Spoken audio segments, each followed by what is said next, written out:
Bienvenidos amigos a esta celebración del Día del Sueño en un año muy particular. Hace exactamente un año, cuando celebramos el Día del Sueño 2020, no imaginábamos que íbamos a estar en una situación como la actual, todavía no resuelta, de la pandemia que estamos viviendo. Y en ese sentido, lo que yo voy a revisar aquí es o constituye una serie de esfuerzos, la mayoría de ellos frustrados todavía, para remarcar la importancia del mantenimiento de los ritmos circadianos, del sueño y de la función tan particular de la melatonina inmunomodulatoria antioxidante en las secuelas de esta pandemia realmente impresionante. No hace falta remarcar un ejemplo que ya conocemos y cifras que ya conocemos. En este momento estamos en las más de 50.000 fallecidos, la gran mayoría de ellos, prácticamente un 80%, mayores de 65 años. En el mundo se da un impacto que es equivalente al de guerras mundiales. En Estados Unidos el número de muertos ha superado el de varios de los últimos conflictos armados del país. Y esta es la realidad que nos lleva a plantear la melatonina para el COVID-19. ¿Y por qué? Y lo vamos a discutir.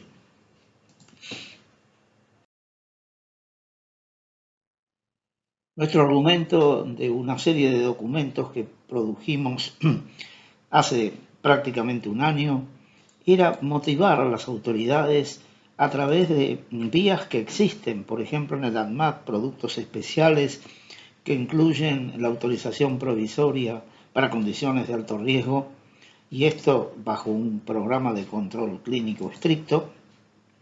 El hecho de plantear las personas de riesgo, sobre todo los adultos mayores, y el hecho de que si bien lo que nosotros estábamos haciendo no estaba avalado por ningún laboratorio comercial, sí teníamos el compromiso de un laboratorio comercial en fabricar cantidades de melatonina necesarias para lo que queríamos hacer, la prueba de concepto, un uso plan estricto de monitoreo clínico que está contemplado en la reglamentación del ANMAT.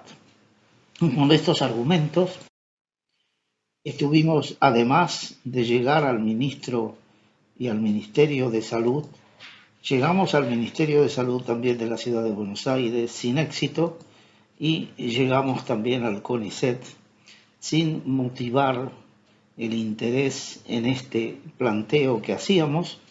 En ese momento presentamos un proyecto con aprobación del Comité de Ética para llevar adelante este emprendimiento y lamentablemente hasta el día de la fecha no hemos podido persuadir a las autoridades de esta realidad de la melatonina. ¿Y cuál es? La melatonina es un compuesto muy especial que participa en una cantidad de aspectos que tienen que ver con la infección del coronavirus. Impide la infección y la reinfección, es un tratamiento antiinflamatorio, inmunorregulador y antioxidante adecuado, contrarresta la cronodisrupción, es cito y neuroprotector en las secuelas del COVID y es un coadyuvante de primera línea para la vacunación anti-SARS-CoV-2. Todo esto nos ha llevado a plantear de una manera eslogan provocativo a la melatonina como bala de plata en la pandemia, y en realidad esto se basa en un hecho que es incontrovertible, es el único agente que es capaz de satisfacer estas 5 propiedades que acá hemos enunciado de una manera efectiva.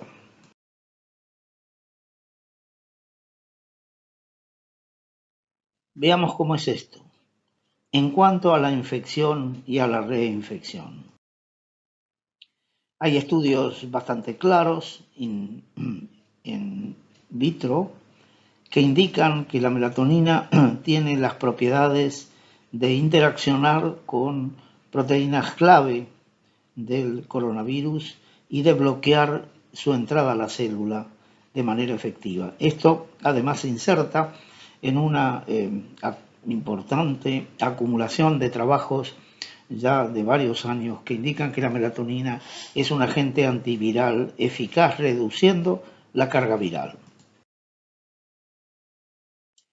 Indirectamente, esto puede verse, y se ha podido ver a lo largo de este año, en estudios epidemiológicos sobre plataformas de inteligencia artificial que hacen identificar drogas con usos en otras patologías en la posibilidad de aplicación en el COVID-19.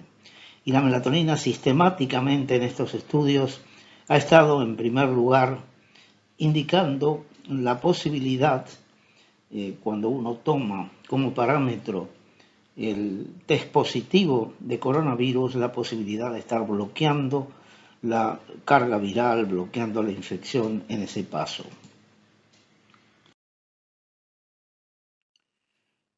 Por ejemplo, el análisis de casi 26.000 pacientes del registro COVID-19 de la Cleveland Clinic en Estados Unidos reveló que el uso de la melatonina se asociaba con una reducción del 30% en la positividad de la prueba por el virus. Y en particular esta reducción fue mucho más dramática en grupos de riesgo como los afroamericanos, llegando al 50%. Pero ¿era esto lo que nosotros considerábamos como importante en nuestros primeros pasos para convencer a las autoridades del rol de la melatonina?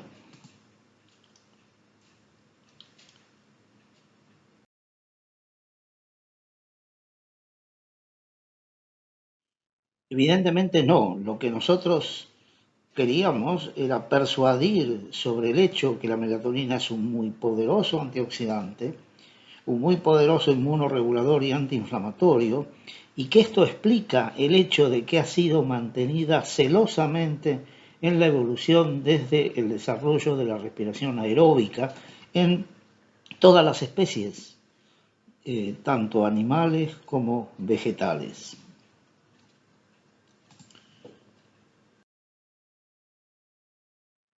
La melatonina es un poderoso antioxidante, directo e indirecto. Directo ¿por qué? Porque es un scavenger en sí mismo. E indirecto ¿por qué? Porque potencia la acción de enzimas antioxidantes e inhibe la síntesis de enzimas prooxidantes. Y además indirecto ¿por qué? Porque da origen a una cascada de compuestos más poderosos como antioxidantes que la misma molécula madre, y esto tiene mucho que ver con aspectos que hacen a la protección mitocondrial, al mantenimiento de la cadena de respiración intermedia y a la realidad de la mitocondria. La mitocondria y la melatonina están ligadas indisolublemente. La melatonina se produce en las mitocondrias y es fundamental para el mantenimiento de esta organela crucial para la vida. La lógica inmune para el uso de la melatonina del COVID tiene que ver con lo que llamamos buffer inmune. ¿Y qué es buffer? Buffer en el sentido de que cuando las condiciones son de inmunosupresión, aumenta la proliferación y maduración de células inmunocompetentes, y cuando la situación es de inflamación excesiva, inhibe a esas mismas vías. En este sentido, es un efecto buffer porque regula la respuesta inmune. Y esto se ha demostrado en pacientes con diversas enfermedades y nivel de inflamación, por ejemplo, en diabetes, esclerosis múltiple severa, estrés quirúrgico, reperfusión cerebral, reperfusión de la arteria coronaria y sepsis. Y el uso de la melatonina en un metaanálisis de 22 ensayos controlados aleatorios está vinculado con una reducción significativa de citoquinas proinflamatorias como el TNF-alfa y la interleuquina 6. Y esta actividad antiinflamatoria de la melatonina en la pandemia COVID-19 ha sido sugerida por estudios de este tipo, en los cuales se examinaron números importantes de pacientes que habían sido intubados y que habían estado internados en terapia intensiva por el cuadro de insuficiencia respiratoria de la pandemia COVID-19, y en estos pacientes pudo asociarse significativamente de una manera positiva la presencia de melatonina previa en el tratamiento con lo que ocurría con estos pacientes, tanto intubados por COVID o no intubados por COVID.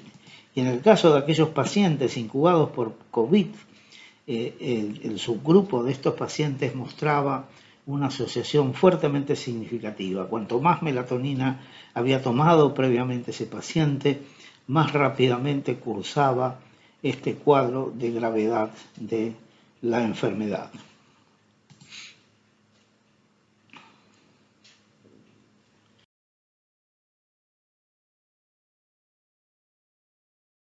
Un aspecto que es inicial de la melatonina es la cronodisrupción.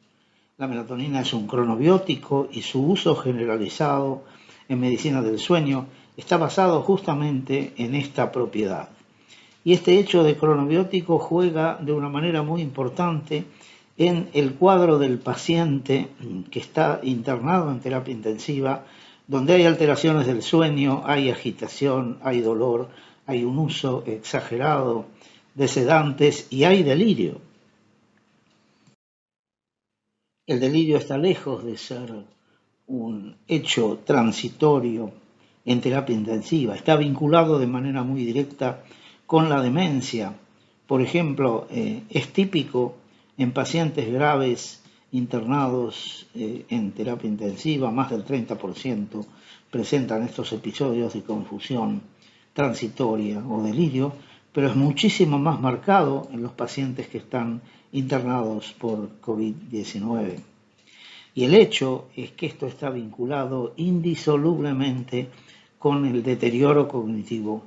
La demencia, luego de una situación grave, sin delirio, es muchísimo menor que aquella demencia que se detecta luego de haberse producido delirio en la internación grave de ese paciente.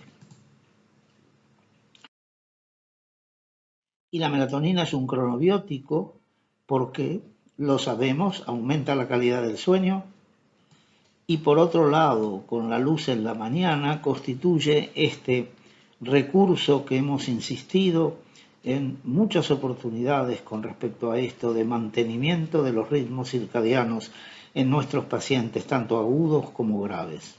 La luz en la mañana y la melatonina en la noche son el recurso fundamental para el mantenimiento de estos ritmos, y esto es muy importante en el COVID-19. Por eso hemos enfatizado a lo largo de este año algunos elementos que tienen que ver justamente con la necesidad de mantener la sincronización circadiana, la regularidad del sueño en los pacientes, sobre todo en los grupos de riesgo, en los pacientes de edad avanzada.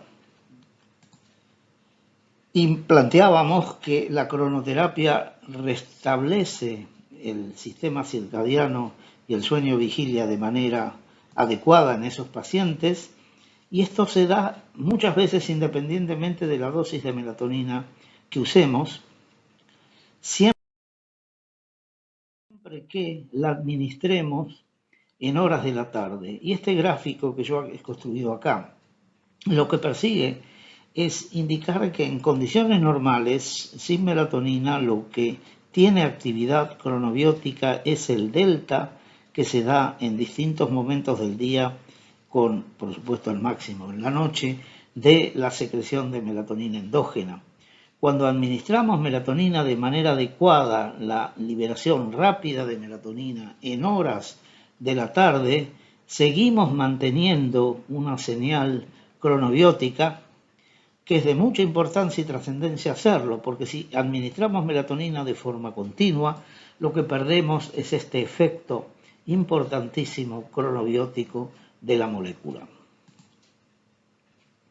aquí lo planteamos diciendo que el efecto cronobiótico depende de este valor de delta, independientemente del tamaño. Sí, básicamente es este valor el que tiene que ver para la sincronización.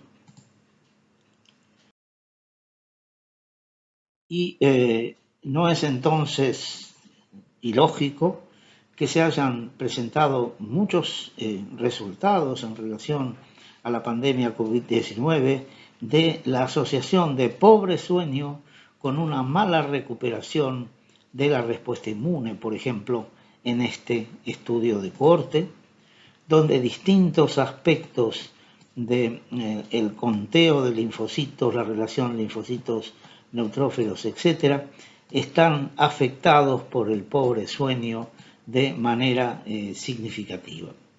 De ahí que el mantenimiento del sueño y de los ritmos circadianos sea fundamental en estos pacientes, porque por el vínculo con la respuesta inmune de este fenómeno del sueño natural. Lo que decimos con respecto a la melatonina y el delirio está avalado por varios metaanálisis, por ejemplo este es uno, en el cual lo que se examinaron fueron 8 estudios con resultados muy claros, en el cual la primera línea de tratamiento para el delirio es entonces la melatonina. En este aspecto hay una coincidencia muy importante.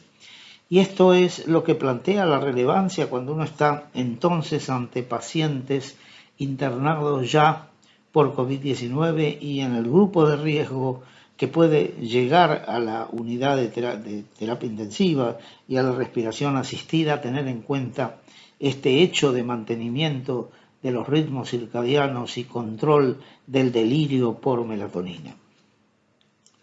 Ustedes se preguntarán en este momento cuáles son los estudios reales que indican que la melatonina es útil en la pandemia COVID-19.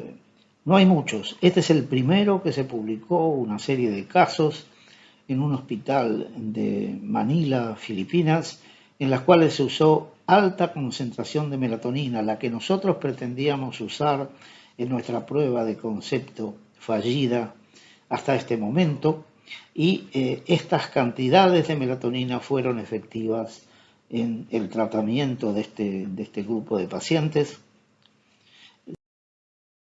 Se corrigió la neumonitis y se redujo de manera importante el tiempo de estadía y la necesidad de respiración asistida.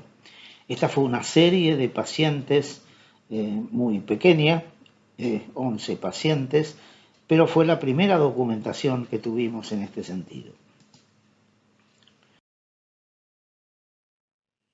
Si bien nosotros no tuvimos éxito en aplicar el protocolo que había sido autorizado por Comité de Ética, como hemos contado en la fase inicial de esta presentación, en la Argentina sí tuvimos la posibilidad de usar dosis más bajas de melatonina para prevención del delirio en individuos que se incorporaban y se internaban, no estaban todavía en unidad de terapia intensiva, y lo que hemos medido acá fue esencialmente la cantidad de tiempo y estadía en la internación y la muerte de esta serie de 37 pacientes que pudimos comparar con todas las salvedades que podemos hacer de este tipo de comparación con un cuadro semejante de pacientes examinados en un hospital de Nueva York, en 60 pacientes que estaban tratados de la misma manera que el grupo que nosotros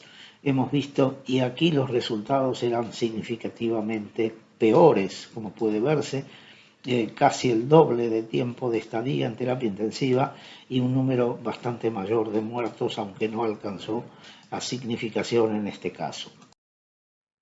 Este estudio fue publicado y simultáneamente se ha publicado en forma de preprint otro estudio randomizado, doble ciego, placebo, con cantidades de melatonina equivalentes, 9 miligramos, y resultados muy positivos en cuanto a tiempo de estadía, es decir, esencialmente coincidentes con los resultados que habíamos obtenido nosotros en el Centro Gallego con el doctor Brusco y sus colaboradores.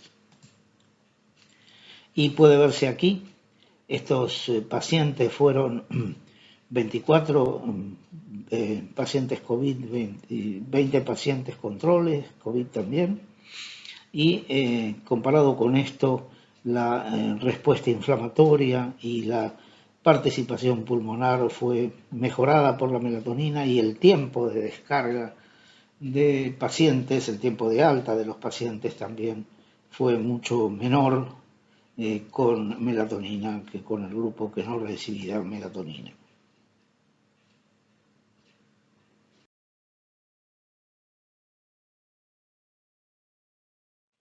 Un punto de importancia a discutir es el aspecto de neuroprotección por melatonina.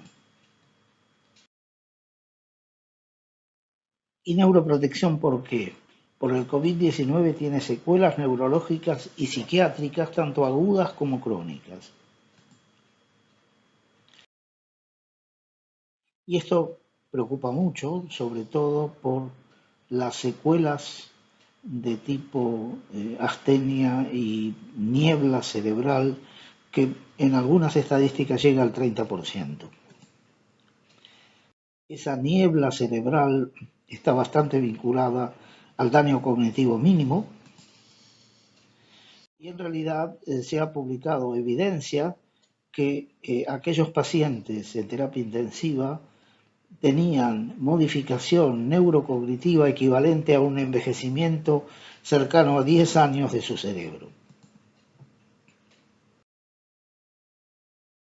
Este estudio ha sido muy provocativo, sobre 85.000 pruebas telefónicas, se ha podido ver estas conclusiones. Aquellos pacientes que habían pasado por ventilación asistida tenían una reducción neurocognitiva de aproximadamente 10 años, mayor todavía a los pacientes que habían tenido stroke, indicando la gravedad de esta infección cerebral. Y nosotros hemos insistido mucho, desde mucho tiempo atrás, que la melatonina es un cronobiótico citoprotector fundamental en el envejecimiento del cerebro. Y lo hemos documentado con aplicación en el deterioro cognitivo mínimo, donde hay una coincidencia importante de resultados publicados en la bibliografía que indican que la melatonina tiene una mejoría no solo de la calidad del sueño, sino una reducción del daño cognitivo en pacientes con deterioro cognitivo mínimo. Y 2 estudios abiertos, además de los doble ciego placebo controlados, que fueron realizados en nuestro laboratorio. Con respecto a esto, en el último estudio que hemos publicado hace unos años, hemos podido ver que en aquellos pacientes que fueron tratados hasta 60 meses con melatonina, mejoraba el Mini-Mental, mejoraban test neurocognitivos y además mejoraba los índices de depresión, la calidad del sueño y la calidad de la vigilia. Y hay un estudio muy interesante publicado este año. Este estudio es un estudio doble ciego placebo controlado, donde se administran un equivalente a 12 miligramos de melatonina durante 6 meses en horas de la noche. Y en este estudio lo que se estudió fueron el daño del nervio óptico a nivel de la lámina quirosa y el volumen hipocámpico y marcadores del daño cognitivo, como por ejemplo la proteína tau en el líquido cefalorraquídeo. Los estudios fueron muy interesantes, se vio que había una correlación entre lo que se veía en la lámina cribosa y el volumen hipocámpico. Cuanto más delgado, más daño en uno, era más daño en el otro, diríamos, órgano target de esta enfermedad neurodegenerativa. Y cuando se dividieron los pacientes, 40 pacientes con deterioro cognitivo mínimo administrados con melatonina versus 39 con placebo, se vio cómo la melatonina mejoraba el mini-mental luego de 6 meses, mejoraba a la lámina cribosa y por lo tanto mejoraba un indicador de la mejoría del nervio óptico, pero además mejoraba el volumen hipocámpico que estaba reducido precisamente por el impacto del deterioro cognitivo mínimo en el hipocampo, con mejoría de la proteína tau y con mejoría entonces global de la lámina cribosa. Este es un estudio muy interesante porque está indicando la potencialidad de la melatonina en el deterioro cognitivo mínimo.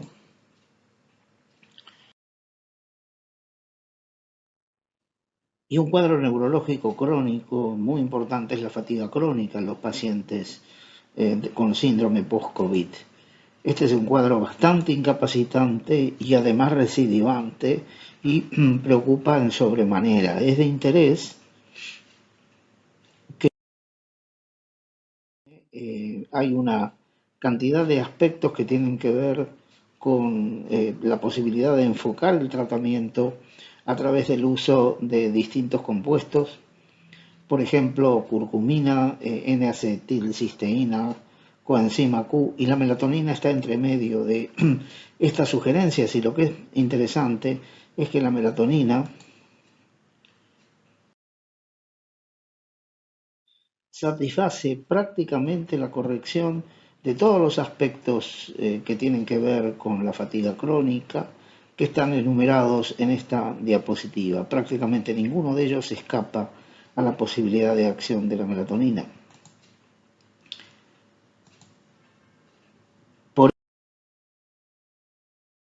Por eso, en este trabajo en el cual se comparan los distintos candidatos de enfoque de tratamiento de la fatiga crónica, la melatonina es la efectiva en todos los aspectos de anormalidad.